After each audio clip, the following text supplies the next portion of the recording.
कल की पावन कथा में हम और आप सभी लोगों ने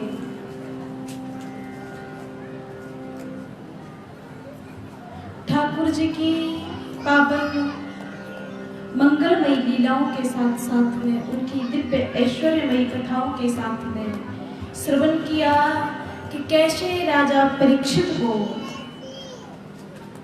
श्रृंगी ऋषि के पुत्र शमीकी का श्राप हुआ और किस तरह वे अपने राज्य का मलबत त्याग करके गंगा के पावन तट शुक्र क्षेत्र में जाकर के पहुंचे। और जब योगियों के परम गुरु श्री सुखदेव जी महाराज का वहां पदार्पण हुआ तो उनसे उन्होंने एक ही प्रश्न किया, अतः प्रक्षामि संसिद्धिम योगिनाम परमम गुरोः। हे योगियों के परम गुरु, हमें ये बताने की कृपा कीजिए कि जो जीव सर्वथा मरणासन्न हो, म्रियमाणस्य सर्वथा, जो जीव सर्वथा मरणासन्न हो उसे क्या करना चाहिए। पुरुषस्य यत् कार्यम म्रियमाणस्य सर्वथा। तो इस प्रश्न को सुनकर के ही श्री सुखदेव जी महाराज प्रसन्नता से झूम उठे, वे गदगद हो गए और बहुत सुंदर बात कही, परीक्षित तुम क्यों चिंता करते हो। बरीयाने सते प्रश्नः कृतो लोकहितं नृपः आत्मविन् सम्मतो पुंसां श्रोतव्यादिषु यः परः।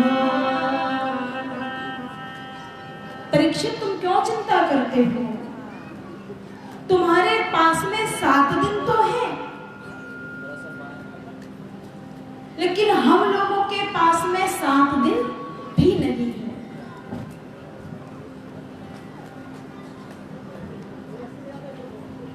तुम क्यों चिंता करते हो। राजर्षि खट्वांग ने तो भगवान को 2 ही घड़ी में प्राप्त कर लिया था। यदि भगवान को प्रेम पूर्वक पुकारा जाए तो भगवान शीघ्र ही आ जाता है, क्योंकि यत् फलम नास्ति तपसा योगेन समाधिना तत्फलम सम्यक् लोकेषु कीर्तना। और फिर है राजर्षि बलीयाने सते प्रश्नः, तुम्हारा जो प्रश्न है ये स्वयं के कल्याण के लिए नहीं है। कृतो लोक हितम नृपः, हे राजन आपने जो प्रश्न किया है ये संसार के लोक कल्याण के लिए किया है। क्योंकि मरणासन्न, मरना केवल परीक्षित को ही नहीं है, हम सबको मरना है। जन्मने वाले की मृत्यु निश्चित है। मैंने प्रथम दिवस भी कहा था कि संसार का यदि कुछ सत्य है तो वो मृत्यु ही सत्य है। भव सागर चाह पार जो पार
भव सागर चह पार जो पावा।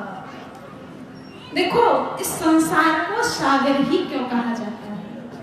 इसे सरोवर भी कह सकते थे, कोई नदी भी कह सकते थे, कोई तालाब भी लिख सकते, कोई नाला शब्द प्रयोग कर सकते, लेकिन नारायण भव सागर ही इसे इसलिए कहा गया क्योंकि सागर में और संसार में बहुत सी चीजें मिलती हैं। जैसे सागर में अनंत जल है, वैसे ही इस संसार रूपी समुद्र में आसक्ति रूपी जल भरा हुआ है। समुद्र अथाह है, अनंत है, वैसे ही ये भव सागर भी अनंत है। समुद्र का एक तट दिखाई देता है, दूसरा तट दिखाई नहीं देता। उसी प्रकार इस संसार रूपी समुद्र में जन्म का तट तो दिखाई देता है, मृत्यु का तट दिखाई नहीं देता।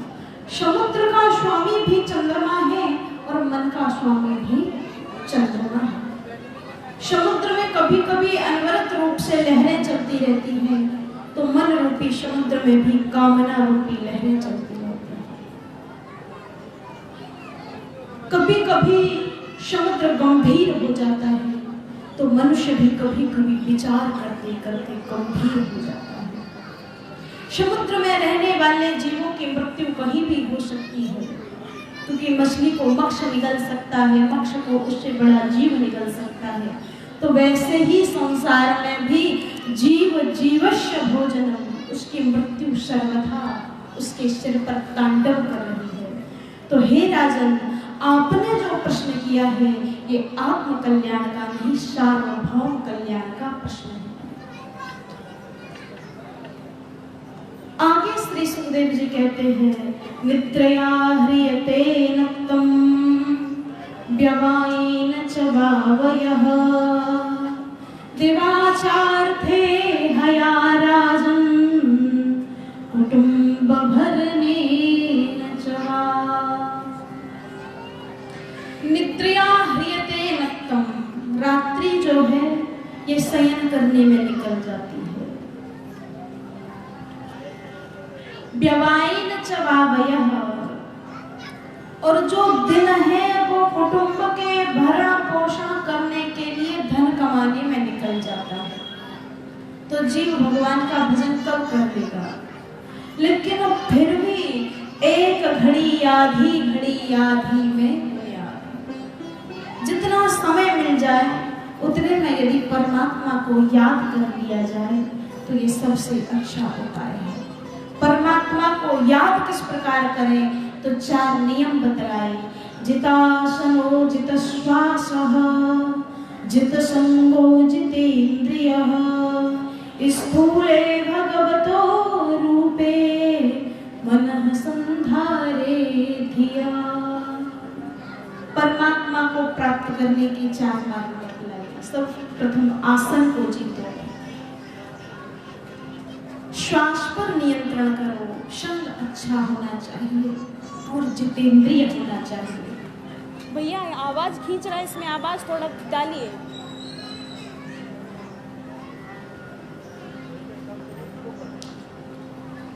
और परमात्मा के विराट स्वरूप का दर्शन करना चाहिए और सूक्ष्म स्वरूप का दर्शन करना चाहिए। परमात्मा का विराट स्वरूप कैसा है? तो विराट स्वरूप बतलाया,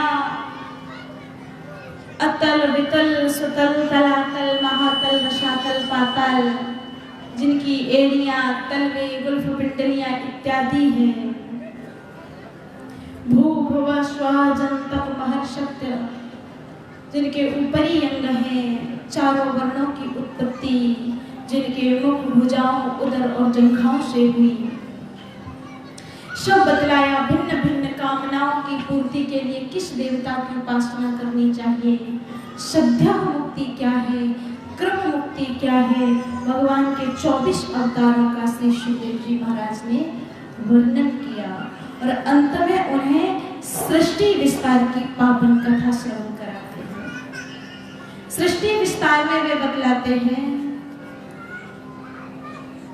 कि विराट स्वरूप भगवान नारायण ने अपनी नाभि से एक कमल को प्रकट किया और जिस कमल नाल में, जिस कमल पुष्प में ब्रह्मा जी खेल रहे थे, ब्रह्मा जी को भगवान ने चतुश्लोकी भागवत का दान दिया और कहा, हे ब्रह्मदेव, इस चतुश्लोकी भागवत के द्वारा आप सृष्टि का विस्तार करें। तो सर्वप्रथम ब्रह्मा जी ने अपने शरीर से 4 पुत्रों को उत्पन्न किया, सनत, सनंदन, सनातन और सनत कुमार। इन पुत्रों से कहा, जाओ मेरे प्यारे पुत्रों, आप सृष्टि का विस्तार करें। तो शनकादिक मुनीश्वरों ने कहा, पिताजी, हम सृष्टि का विस्तार करने में तभी समर्थ हो पाएंगे जब हम आपसे एक वरदान मांग लें। तो ब्रह्मा जी ने कहा, कहो पुत्र, मांगो, क्या वरदान चाहिए। तो शनकादिक मुनीश्वरों ने मांगा कि हम सर्वदा पंचवर्षीय रहें। ब्रह्मा जी ने आशीष दिया कि जाओ ब्रह्मदेव, तुम्हें आशीष देते हैं, आप सदा 5 वर्ष के ही बालक रहेंगे। तब शनकादिक मुनीश्वरों ने कहा, पिताजी, जब हम सर्वदा 5 वर्ष के ही रहेंगे तो सृष्टि का विस्तार करने में समर्थ नहीं है। अपने पुत्रों की बात को सुनकर के ब्रह्मा जी को क्रोध आया और क्रोध से दोनों भ्रुकुटियां आपस में जुड़ती हैं, जिनसे नील लोहित बालक की उत्पत्ति होती है। बालक का नाम हुआ रुद्र। बोलिए रुद्र भगवान की जय हो। इसके बाद में ब्रह्मा जी ने अपने शरीर से एक पुत्री को जन्म दिया, फिर भी सृष्टि आगे नहीं बढ़ी। तो अत्रे, अंगिरिशो, पुलस्त्यः, पुलह, क्रतुः, प्रभु, वशिष्ठो इत्यादि 9 पुत्रों को जन्म दिया, फिर भी सृष्टि आगे नहीं बढ़ी। तो मानसी सृष्टि को रोक करके मिथुन धर्म के द्वारा सृष्टि का वर्णन आगे करते हैं, जिनमें वे अपने वामांग से देवी शत्रुपा और दक्षिणांग से महाराज मनु को जन्म देते हैं। बोलिए महाराज मनु भगवान की जय हो। तो मनु शत्रुपा से ये सृष्टि का आगे विस्तार हुआ है। रामचरितमानस में बाबा गोस्वामी जी दर्शन भी कराते हैं। स्वयं भुव मनु हर्षत रूपा, स्वयं भुव मनु हर्षत रूपा, स्वयं भुव मनु हर्षत रूपा, सिंह भई हर्ष प्रिय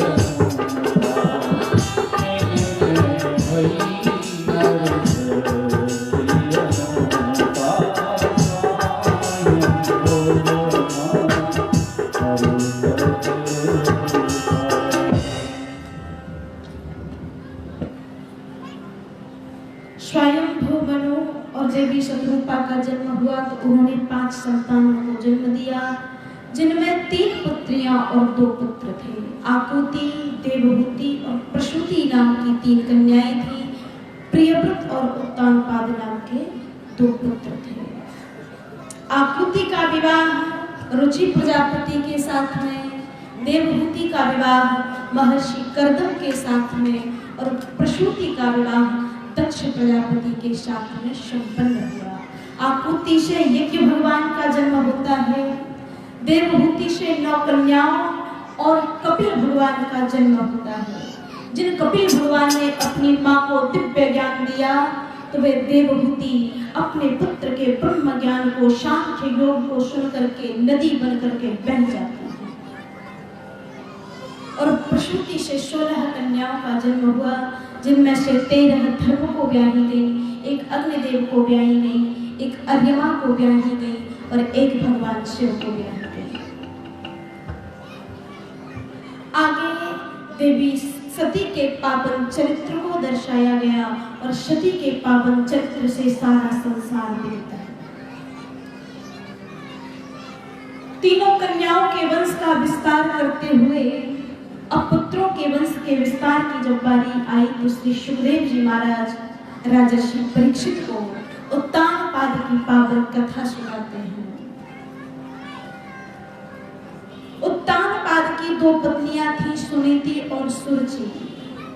सुनीति का मतलब है जिसकी सुंदर नीति है और सुरुचि का मतलब है जिसकी सुंदर रुचि, जिसकी नई नई कामनाएं नित्य रोजाना उत्पन्न हो जाती है। तो सुरुचि जो है ये अपने घर में सुनीति को रखना नहीं चाहती है। तो सुनीति भगवत भक्ता है, ठाकुर जी के चरणों में प्रेम है, तो वे स्वयं ही अपनी इच्छा से घर को छोड़ करके पर्णकुटी बना करके अपना निवास करते हैं। पतिव्रता है। समय के प्रभाव से दोनों रानियों के गर्भ रहे दोनों को पुत्र रत्न की उत्पत्ति हुई। एक दिन महाराज उत्तानपाद अंकमारोप्य अपनी गोद में अपने छोटे पुत्र उत्तम को बिठा करके उसे दुलार कर रहे थे। उसी समय बाल चपलता बस श्री ध्रुव जी महाराज खेलते खेलते खेलते खेलते अपने पिता के पास में जा पहुंचे।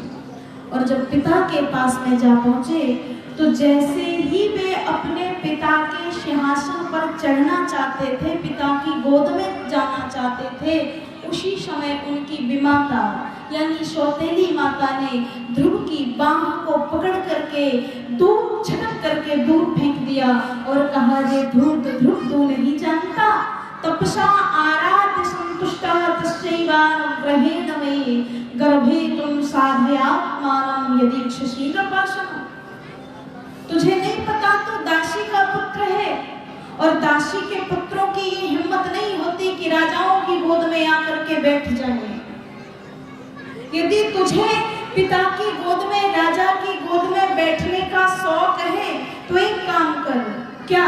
तो बोली, तपसा आराध्य संतुष्टा, पहले वन में जा, वन में जाकर के श्री हरि की आराधना कर और जब श्री हरि तेरी तपस्या से प्रसन्न हो जाए, संतुष्ट हो जाए, तपसा आराध्य संतुष्टा तस्यैव अनुग्रहेण मे, और तुझ पर अनुग्रह करने के लिए वे श्री हरि आ जाएं, तुझसे कहें वरम ब्रूयात्, वर मांग, तब तू उनसे वर मांगना।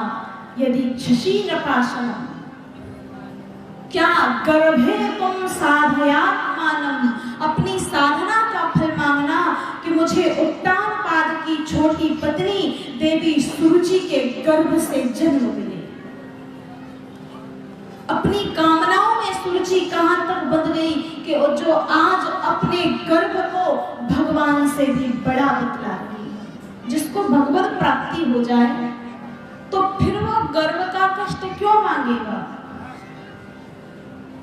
उसे तो सब कुछ वैसे ही सुलभ हो जाएगा। लेकिन वो सुरुचि कह रही है कि जब भगवान तुझे वरदान देने के लिए आ जाए तब तू उनसे वरदान मांगना कि मुझे सुरुचि के गर्भ से जन्म मिले। क्षत्रिय का तेज है श्री ध्रुव जी महाराज, तो अपनी माँ के पास में रोते हुए वे वैसे ही आए जैसे कोई सर्प को डंडे से पीट दे तो फुफकार मारता हुआ सर्प चलता है। तो क्रोध से भरे हुए श्री ध्रुव जी महाराज अपनी माँ के पास में आए और कहा, माँ मुझे ये बताइए कि उत्तानपाद मेरे पिता हैं या फिर एक राजा। तो माँ ने कहा, बेटा मैं तुझसे क्या कहूँ, है तो वो तेरे पिता, लेकिन वो तो मुझे दासी मानने में भी संकोच करते हैं। और फिर तेरी माता विमाता ने तुझसे कोई गलत नहीं कहा। सबका पिता तो परम पिता है, इसलिए तू परम पिता की शरण में जा। और जब तू परम पिता की शरण में जाएगा तो तेरी माँ तुझ पर कृपा कर देगी। क्योंकि नारायण हमारा जो वृंदावन धाम है, जहाँ श्री ध्रुव जी महाराज ने आकर के जिस मधुवन में तपस्या की है, वहाँ का राजा तो मेरा श्याम सुंदर है, लेकिन वहाँ सत्ता मेरी किशोरी जी की छाई हुई है। दरबार